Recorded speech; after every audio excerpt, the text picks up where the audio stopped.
अस्सलामुअलैकुम जी, welcome to a new vlog. उम्मीद है आप सब बिल्कुल ठीक होंगे, खैरियत से होंगे, मज़े में होंगे।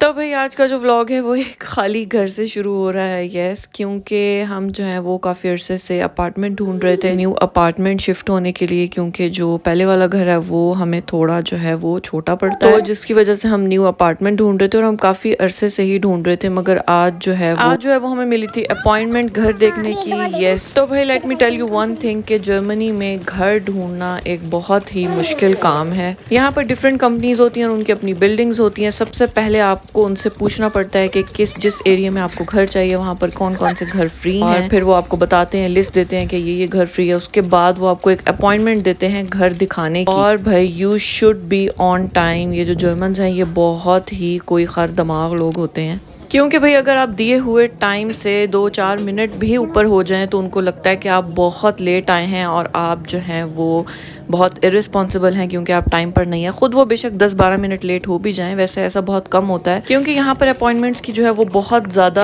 अहमियत दी जाती है, उसकी बहुत ज़्यादा इंपॉर्टेंस होती है। अगर आपने किसी को टाइम दिया है तो इसका मतलब है कि you should be on time. यहाँ पाकिस्तान वाला सिस्टम नहीं होता कि जी टाइम दे दिया और आधा पौना घंटा लेट हो गए और सोचा चलो आज नहीं जाते कल चले जाएंगे। नो नेवर, यहाँ पे कभी भी ऐसा नहीं होता। तो भाई घर वगैरह हमने देख लिए थे, हमने 2-3 अपार्टमेंट्स देखे थे। सबका जो कंस्ट्रक्शन थी अपार्टमेंट्स की वो सब ऑलमोस्ट सेम थी, बिल्कुल एक जैसे थे सारे ही, और सिर्फ उनमें जो है वो लोकेशन का फ़र्क था और बिल्डिंग्स का फ़र्क था। और हमें चाहिए था भाई बैल्कनी वाला अपार्टमेंट। तो बस अपार्टमेंट वगैरह देखकर उसके बाद मुझे कुछ ग्रॉसरी करनी थी, और जो न्यू बिल्डिंग हमारी है जहाँ पर हमने अपार्टमेंट देखा है उसके बिल्कुल सामने ही नेटो है। तो मैं वहाँ पर आ गई थी थोड़ी सी ग्रॉसरी करने, मगर अभी तक हमने डिसाइड नहीं किया कि हमें कौन सा अपार्टमेंट लेना है। वो विल डिसाइड सून। और बस ग्रॉसरी करते करते जो मेरे दिमाग में घर के काम चल रहे थे, क्योंकि मुझे घर जाके जो है वो अभी खाना भी बनाना था और बहुत सारे काम थे घर पर। तो भाई जब से मैं जर्मनी आई हूँ मुझे ऐसा लगता है मेरा जो दिमाग है ना वो एक मशीन की तरह चल रहा होता है। अगर मैं खाने से पहले बाहर गई हूँ तो मुझे वापस आकर खाना बनाने की टेंशन होती है। अगर मैं कोई और काम कर रही हूँ तो मेरे दिमाग में कोई और काम चल रहा होता है कि मैंने इस टाइम में ये काम भी करना है। क्योंकि मेरे जो बच्चे हैं ना, स्पेशली इब्राहिम, वो फास्ट फूड बिल्कुल भी नहीं खाते हैं। उनको घर की रोटी और सालन चाहिए होता है, क्योंकि अगर आप ये डिसाइड कर लो कि आज हमने खाना नहीं बनाना और हम बाहर से कुछ खा लेंगे, तो इब्राहिम इतने ज़्यादा शौक से नहीं खाते, ना पेट भर के खाते हैं। तो इब्राहिम की वजह से जो है वो मैं ये वाला प्लान बहुत ही कम बनाती हूँ। तो बस जी ग्रॉसरी करके जो है वो मैं घर को जा रही थी, और यहाँ देखें भाई बच्चों के बैग कितने भारी भारी हैं। ये सिर्फ नाम होता है कि पाकिस्तान में बच्चों के बैग इतने भारी भारी होते हैं, मगर जर्मनी में जो है वो 4 क्लास तक बच्चों के बैग बहुत छोटे होते हैं। 4 क्लास तक जो है वो बच्चों पे बिल्कुल बर्डन नहीं दिया जाता, मगर 4 क्लास के बाद बच्चों के इतने ही भारी भारी बैग होते हैं जैसे पाकिस्तान में होते हैं।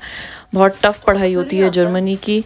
तो यहाँ के स्कूल्स और यहाँ की पढ़ाई से रिलेटेड भी जो है वो मैं नेक्स्ट एक वीडियो बनाऊंगी, जिसमें मैं आपको सब बताऊंगी कि किस तरह से एडमिशन होता है स्कूल में बच्चों का और क्या सीन होता है। वही घर आकर जो है वो मैंने खाना बनाया। आज मुझे जो है वो बनाने थे पाए। पायों को जो है वो मैंने एक दिन पहले ही रात को अच्छे से जला के और उनके बाल वगैरह साफ कर लिए थे, क्योंकि यहाँ पे आपको जले हुए पाए नहीं मिलते, यहाँ आपको बालों समेत पाए मिलते हैं, और जो कि एक बहुत ही टफ काम है पायों के बाल जलाना। इस तरह से मैंने एक छोटा सा बर्नर लिया हुआ है और उससे जो है वो मैंने एक एक पाए के बाल जलाए, और तकरीबन आपको 1.5 से 2 घंटे आराम से लग जाते हैं इतने से पायों को साफ करते करते। तो ये जो एक ढीठ बोटी थी ना, इसमें इतने बाल थे।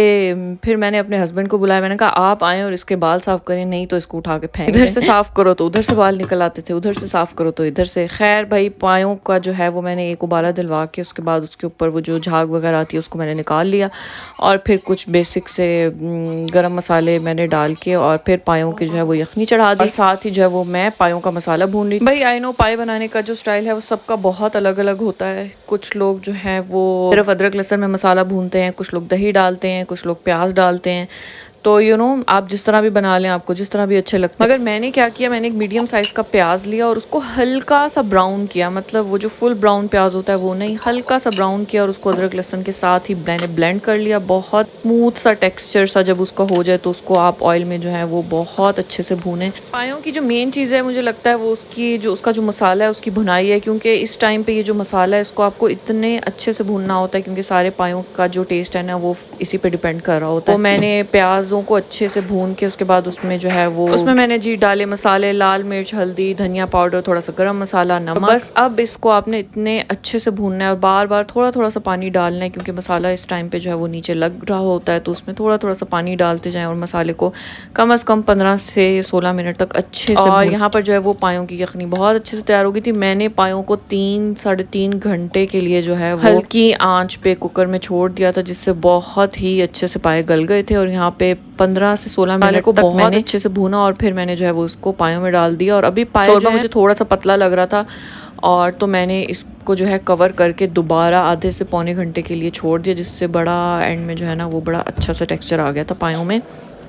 तो भाई चैनल को अगर अभी तक आपने सब्सक्राइब नहीं किया तो please do subscribe the channel and like the video.